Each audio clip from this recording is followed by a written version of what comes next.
Hola amigos, lo siento, mi español es muy mal. It's the extent of the Spanish that will be spoken. My name is Jeremy. I'm here from Austin, Texas. We'll be talking Moneyball.py, which is Python for fantasy sports. Penguin on the Twitter in case you want to send me feedback later. Folks in the room, how many have played daily fantasy sports? Perfect. Net positive? You don't have to answer, it's cool. The quick disclaimer, I talk to folks in different places, use the talk for informational purposes. Playing fantasy sports is illegal in maybe 11 states. And to those tuning in over video, hello friends from the future. Don't play fantasy sports if your government tells you not to. Also Puerto Rico. So attempted to put in some lineups last night, and the big red X comes up and says, no fantasy in Puerto Rico for DraftKings. I'm not sure if FanDuel is allowed here. I heard it was, but I'm not playing on that system, and so your mileage will vary depending on which sports gambling you're able to take advantage of. Lo siento, Puerto Rico. So why have I latched on to fantasy sports? I like it for many reasons. I have a deep interest in game theory. I like the metagame that's the game on top of the sport that's all rules-based. It's a great way to establish dominance in the office or in the classroom. I started playing in fantasy hockey season-long while I was in college, and I found that there were a lot of loopholes, that metagame, and so things that wouldn't work in the real game of hockey that work great in the fantasy game of hockey.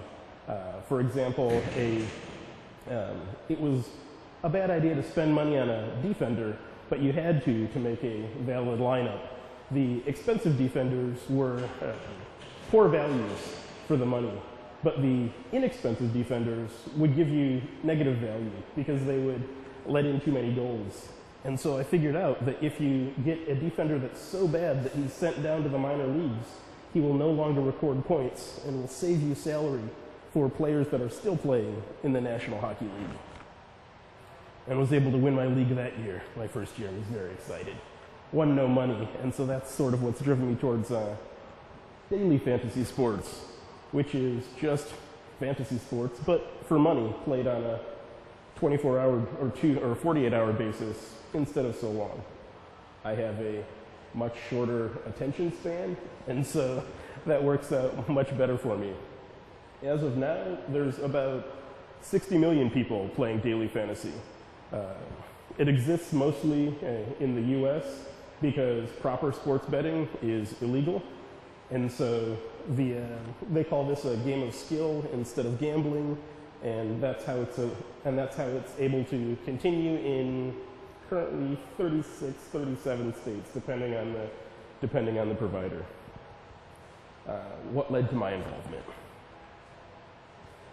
So this is my Django girl. Though she's really more into Flask, it's a smaller framework. And so when she was born, we spent a lot of time watching soccer, and I wondered if there was, I saw the ads for daily fantasy sites and thought that it would be great if I could make money while watching soccer. And as it turns out, you can get them to pay you to watch the soccer, but they don't pay you. It's the other player's money you're taking. Why have I chosen Python? It's the hammer I know how to swing. There's a very mature scientific computing stack that's used heavily for financial analysis, and daily fantasy sports are finance. The money that you're giving your pretend players is pretend money, but the money that you're taking from your competitors is very real.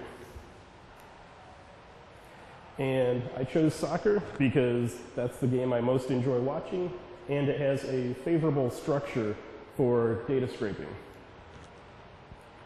So when you look at soccer in real life, you have 11 players on a pitch. There's 7 alternates. You can make 3 substitutions over the 90 minutes that the match is going to go on. And the team sheets, the list of who's going to be playing, is due an hour before the match. That's important because unlike basketball or hockey where you have players continuously entering and leaving the field of play, if someone is not on the pitch at the beginning of a game, if they're not a starter, the chances are they'll never get into the game. And if they're off the field, the chances are that they'll never make your team any points.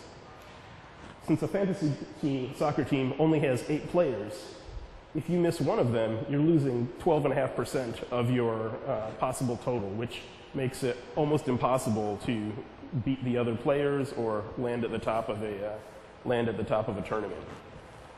Fantasy soccer team is comprised of 3 fewer players. 8, you'll have a goalkeeper. You're required to field 2 defensemen, 2 midfielders, 2 forwards, and you have a utility slot that can be any player that's not a goalkeeper. You're kept from making the most incredible team by the salary cap. Each of the players is assigned a expected value given by their salary, and you are given $50,000 pretend dollars to use.